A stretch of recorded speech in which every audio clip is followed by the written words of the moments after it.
Olá, vamos falar sobre Espiritismo? Sou Débora Rabelo, aqui dos Amigos de Nosso Lar, trazendo nesse instante o nosso momento de estudos do Livro dos Espíritos, continuando o tópico 222, considerações sobre as várias existências do Espírito, a partir do tema As Contradições da Igreja. Vamos lá então? Nos diz aqui a espiritualidade. Essas questões poderiam se multiplicar ao infinito, porque são inúmeros os problemas psicológicos e morais que só encontram solução na tese das existências sucessivas. Descrevemos aqui apenas as questões mais comuns. Os opositores poderão dizer que a doutrina da reencarnação não é admitida pela Igreja Romana, que ela seria uma subversão da religião. Não é nosso objetivo tratar dessa questão no momento. Já é o suficiente ter demonstrado que a doutrina da reencarnação é eminentemente moral e racional. Ora, o que é moral e racional não pode ser contrário a uma religião que proclama ser Deus a bondade e a razão por excelência.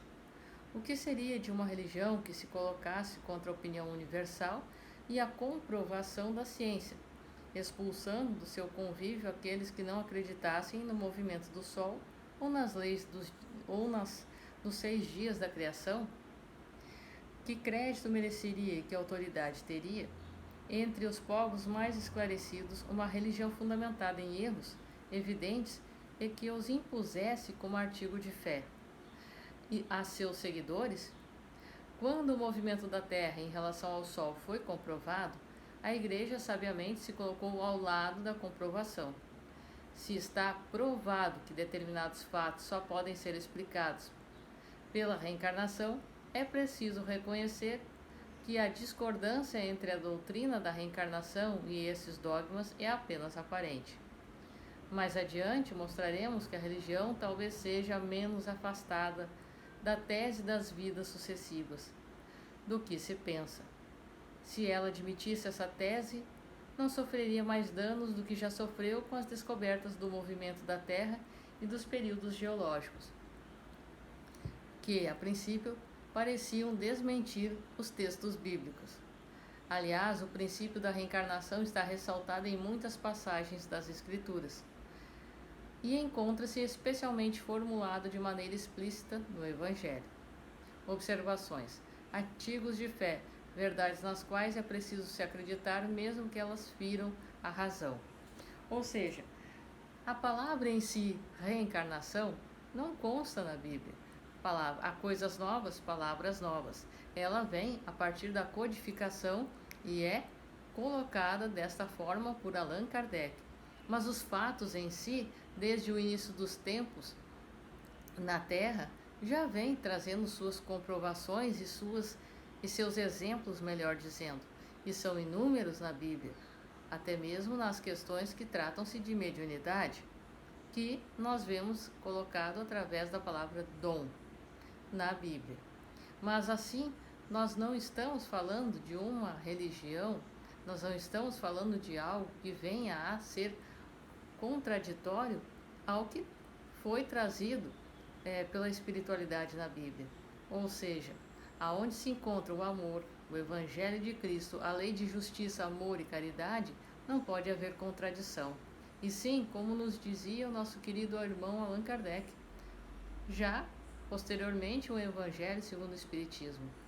Fé raciocinada é somente aquela que pode encarar a razão face a face em todas as épocas da humanidade. A doutrina espírita se baseia, se fortifica e se mantém sob os pilares da fé, da razão, da ciência, da filosofia.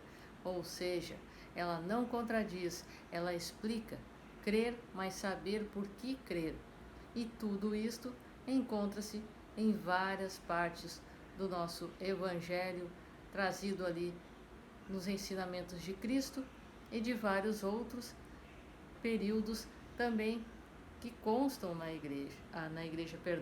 que constam nas Escrituras da Bíblia.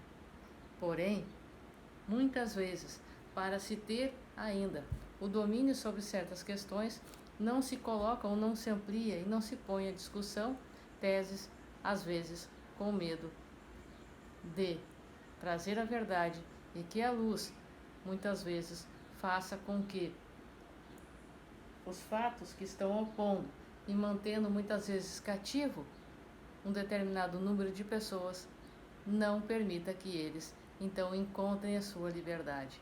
Mas a doutrina espírita nos mostra a liberdade, o raciocínio e uma fé que nos consola e nos mostra por que ser melhor, procurar ser melhor a cada dia, certo? Bom, eu sou Débora Rabelo, convido você a conhecer aqui este canal, se inscrever, clicar no sininho, a dar o seu like, a buscar ainda mais os demais conteúdos na playlist O Livro dos Espíritos, e no próximo vídeo estaremos abordando o tópico Elias e João Batista, aqui da questão 222. Um forte abraço para você, que os bons espíritos nos guiem, Jesus nos abençoe e até a próxima.